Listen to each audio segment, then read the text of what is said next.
Hi everybody, welcome back to the channel. It is Luke Mick here. I am now back from my vacation and Mick Luke is locked away where nobody can find him. And today I would like to take the opportunity to talk about a couple of films I've been watching in the Criterion Collection. So if you're like me, you've started a film in the past, watched maybe the first 20 minutes or sometimes like the first half of the film, and then you turn it off for one reason or another, never to go back and finish the film. Well, when I made my recent or semi-recent entire Criterion Collection video, I noticed that there were a lot of films in that video when I was rolling through my catalog that I've started but never finished, and I thought to myself, what the hell, why don't I go back and finish those movies? Why did I even stop watching them in the first place? Recently, I've taken the time to go back and watch some of those films that I had never finished before, and I'd like to take the time in this video to just briefly talk about those films that I have been revisiting and catching up on. So in my hands here, the first film that I decided to revisit is Krzysztof Kieślowski's Three Colors Blue. I hope I pronounced his name correctly. There are a lot of weird syllables in there, and I don't speak Polish. This is a Polish and co-French production. It's one of the last films that Kieślowski made before he sadly passed away at a very young age. He wasn't even 60. And this stars Juliette Binoche, who is a very famous French actress. This is probably the film that she's most famous for, I'd say. Definitely one of them. So why did I stop watching this movie in the first place? Well, I remember watching it back at my old house. It was probably 5 years ago. It was pretty late at night. The TV I was watching it on wasn't, it was kind of placed on a weird part of the wall, and it just wasn't the perfect viewing experience for this film, and I just wasn't sucked into it. That's the best I can remember about why I didn't finish this film, but I am very happy to have gone back and rewatched it, because this is a fantastic film. Just to give you a little bit of background on the story, Juliette Binoche plays a woman who gets into a car crash with her husband and child, and she wakes up in a hospital bed only to find out that both her husband and child died in the crash. So right off the bat, this is a very emotionally heavy film, and it essentially follows her trying to get rid of her past. You know, the memories of her family hurt her, and she just wants to completely detach from that. She's a very important person. She is supposedly the writer of the music of her composer husband, her late husband. So a lot of people are trying to reach out to her, and she just has such a difficult time of getting away from anything that reminds her of her family. And it really is an emotional film. It's so beautifully shot. Some of the shots they get in this movie, like the very beginning, it is very close to a tire of a car driving on a road, and I don't know how they got such a close-up and pulling back of that. The camera work and the filmmaking in this film is magnificent. It's always a visual treat, and on top of that, it is a very emotional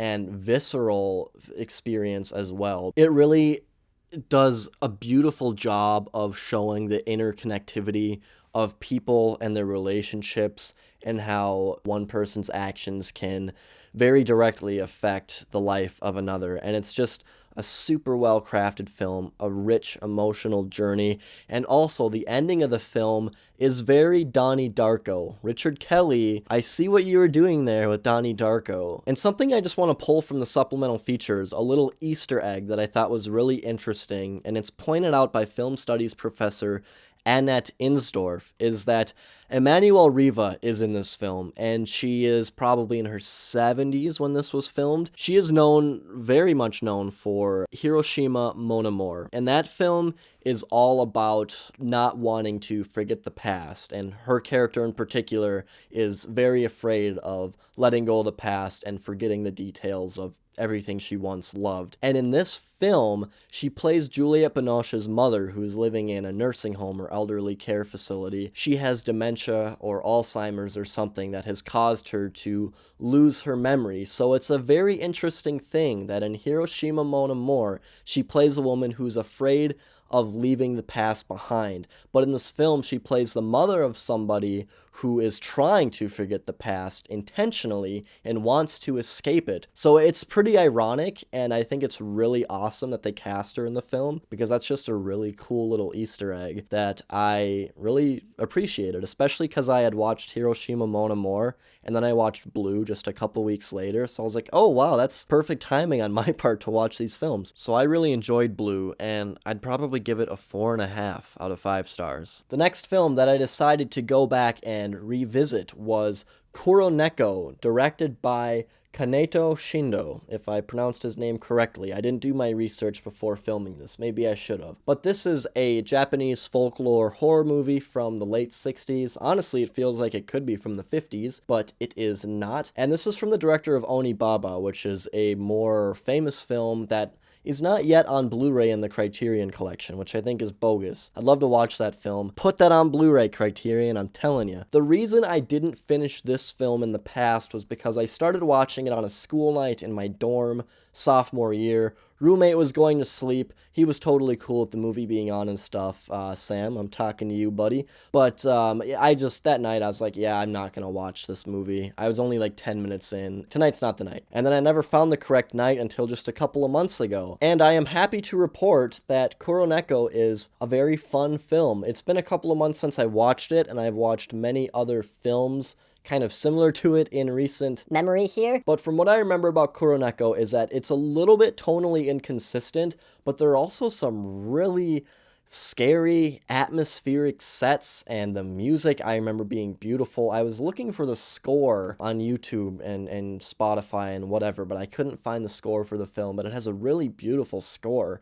The music really stood out to me. Yeah, it was a good ghost film. It had some really creepy imagery and scenes, and a really nice pace to the editing, but it also had some like humor in it and some action in it on top of the horror stuff, and it just seemed a little bit tonally shaky, but it was still a really enjoyable movie. And honestly, with the Halloween season coming up, I'd recommend checking this one out. I think it's a good spooky Halloween movie that I might even want to revisit this coming October. So this is Kuroneko. I'd probably give it a 4 out of 5 stars. I enjoyed this one quite a bit, and I really want to see more of his films, because this one, it gave me a good impression on his filmmaking craft, and that's Kuroneko. I'd recommend it. This one I just watched this week, and that is Repo Man, directed by Alex Cox. This is an 80s film starring Harry Dean Stanton and Emilio Estevez, and the reason I stopped watching this film, I remember it was maybe a year or two ago, and I put it in expecting one thing, and then it really was something else. If I could compare this to other films in the Criterion Collection,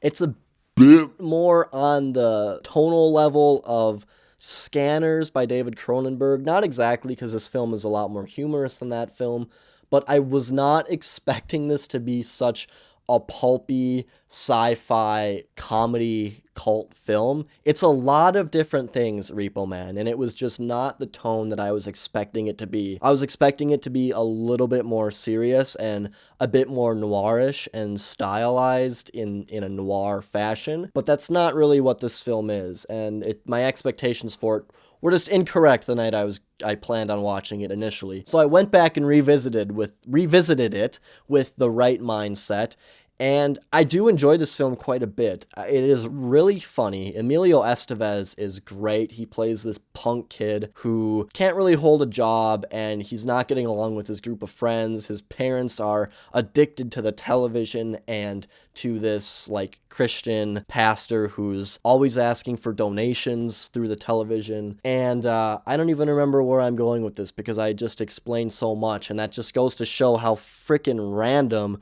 Repo Man as a film is. Essentially, Emilio Estevez meets Harry Dean Stanton's character, who's a car repo man, a repossession guy. And, Emilio Estevez finds, something to enjoy about that type of profession. It's kind of exciting. He can make a lot of money doing it. So he just starts working with Harry Dean Stanton. Both lead performances are fantastic. Everyone raves about Harry Dean Stanton in this film. He's usually a supporting character actor, but in this film, he really is one of the lead characters, and he's fantastic. You gotta love Harry Dean Stanton. And this film in general is really, It starts out really straight, and it has a couple of different, characters, and you can tell that everyone is going to end up meeting together in the last, part of the film. But I think that the conclusion of Repo Man is really, it's really strange. There are a lot of really funny, stylized ideas and jokes in this film that I really enjoy. The narrative structure of it becomes really random, almost a little bit hard to follow. The end of the film is cool, but it's out of left field almost, and maybe that's the point. Yeah, I don't know. Repo Man is a cool film. It's definitely a very unique one in the Criterion Collection, and overall I would say I did enjoy it. It is my type of 80s punk, kind of trashy, pulpy film. I've never seen anything like it, and that's Repo Man. I wouldn't say that I love this film, but I do admire it for many different reasons, and I'd give it a 3.5 out of 5. And the last film that I'm going to talk about in this video that I revisited from the Criterion Collection is True Stories. The reason I did not finish this film, I bought it very quickly after it came out on Criterion, and the group of people I was watching it with, good group of people, but they were really yapping over, the whole movie. I watched about half of it with them, and I was just like, I can't anymore. There's just way too much talking going on over this movie. Yeah, would you say there were too many talking heads, Luke Mick?